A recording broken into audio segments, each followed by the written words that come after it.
खुदा बाप और बेटे और उल कुदस के नाम से आमीन। मेरे अजीज़ो, आइए हम खुदावंद अपने खुदा का शुक्र करें जिसने आज का ये खूबसूरत दिन हमारी ज़िंदगी में बढ़ा दिया।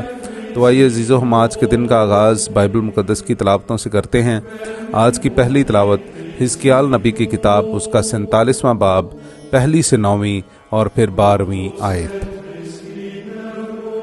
और वो मुझे घर के मदखिल पर वापस लाया तो क्या देखता हूं कि घर की दहलीज के नीचे से मशरिक की तरफ पानी निकल रहा है, क्योंकि घर का सामना मशरिक की तरफ था और पानी घर की दाहिनी तरफ के नीचे से मज़बा के जनूबी जानिब से बहता था।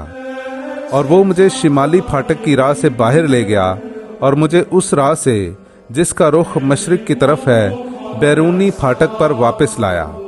तो क्या देखता हूं कि दाहिनी तरफ से पानी जारी है। जब वो मर्द मशरिक की तरफ आगे बढ़ता गया तो उसके हाथ में पैमाइश की डोरी थी और उसने 1000 हाथ नापा और मुझे पानी में से गुजारा, और पानी टखनों तक था। फिर उसने 1000 नापा और मुझे पानी में से गुजारा, तो पानी घुटनों तक था। और उसने फिर 1000 नापा और मुझे गुजारा, तो पानी कमर तक था। और उसने और 1000 नापा तो ऐसा दरिया हो गया जिसमें से मैं गुजर ना सकता था, क्योंकि पानी इस कदर चढ़ गया जो तैरने के लायक था, और ऐसा दरिया हो गया जिसे उबूर करना नामुमकिन था। तब उसने मुझसे कहा कि ऐ इब्ने बशर, क्या तूने ये देखा? और वो मुझे ले गया और दरिया के किनारे किनारे मुझे वापस लाया। जब मैं वापस आ रहा था तो क्या देखता हूँ कि दरिया के किनारे दोनों तरफ कसरत से दरख्त हैं। और उसने मुझसे कहा कि ये पानी मशरकी इलाके की तरफ बहता है और अराबा में उतरकर बहीरा शोर में जा मिलता है, और बहीरा शोर में मिलते ही उसके पानी को मीठा कर देता है। हाँ, यूं ही होगा।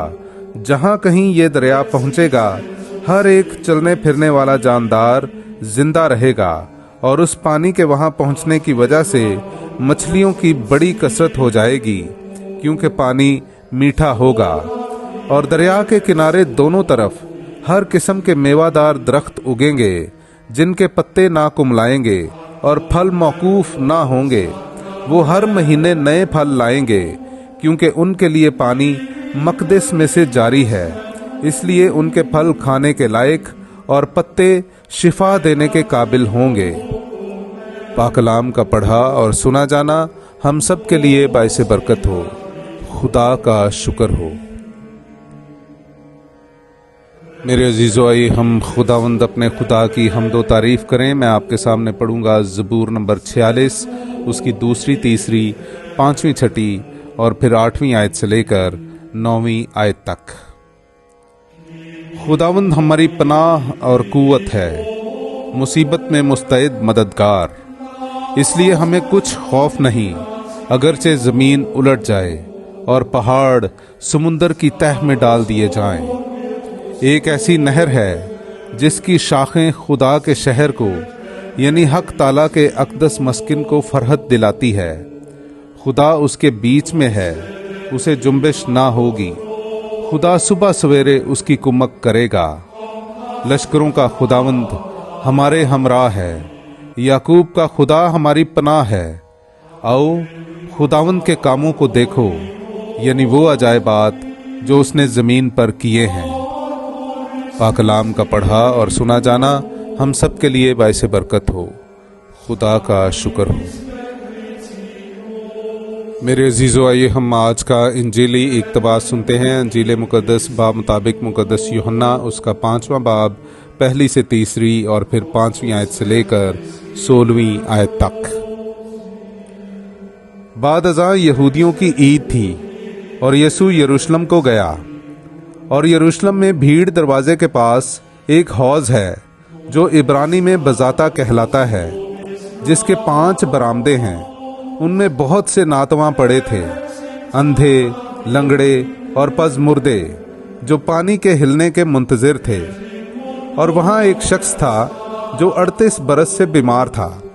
यीशु ने जब उसे पड़ा देखा और जाना कि वो बड़ी मुद्दत से इस हालत में है, तो उससे कहा कि क्या तू तंदुरुस्त होना चाहता है? اس بیمار نے اسے جواب دیا کہ اے خداوند، میرے پاس کوئی آدمی نہیں کہ جب یہ پانی ہلے تو مجھے حوض میں اتار دے، اور جب تک میں خود آپ پہنچوں دوسرا مجھ سے پہلے اتر پڑتا ہے۔ یسوع نے اس سے کہا، اٹھ اور اپنا کھٹولا اٹھا کر چلا جا۔ فی الفور وہ شخص تندرست ہو گیا اور اپنا کھٹولا اٹھا کر چلا گیا، اور وہ دن سبت کا تھا۔ پس یہودیوں نے اس سے جس نے شفا پائی تھی کہا کہ آج سبت ہے، تجھے روا نہیں کہ اپنے کھٹولے کو اٹھا کر لے جائے۔ اس نے انہیں جواب دیا کہ جس نے مجھے شفا بخشی اسی نے مجھے فرمایا کہ اپنا کھٹولا اٹھا کر چلا جا۔ تب انہوں نے اس سے پوچھا کہ وہ شخص کون ہے جس نے تجھ سے کہا کہ اپنا کھٹولا اٹھا کر چلا جا؟ مگر شفا یافتہ نہیں جانتا تھا کہ کون ہے، کیونکہ یسوع وہاں کے ہجوم کے سبب سے ٹل گیا تھا۔ بعد ازاں یسوع نے اسے ہیکل میں پایا اور اس سے کہا، دیکھ تو نے شفا پائی ہے، پھر گناہ نہ کرنا، ایسا نہ ہو کہ تیرا حال اس سے بھی بدتر ہو جائے۔ وہ شخص گیا اور یہودیوں کو خبر دی کہ جس نے مجھے شفا بخشی ہے وہ یسوع ہے۔ اس لیے یہودی یسوع کو ستانے اور اسے قتل کرنے کی کوشش کرنے لگے، کیونکہ وہ سبت کو ایسے کام کرتا تھا۔ پاک کلام کا پڑھا اور سنا جانا ہم سب کے لیے باعث برکت ہو۔ خدا کا شکر۔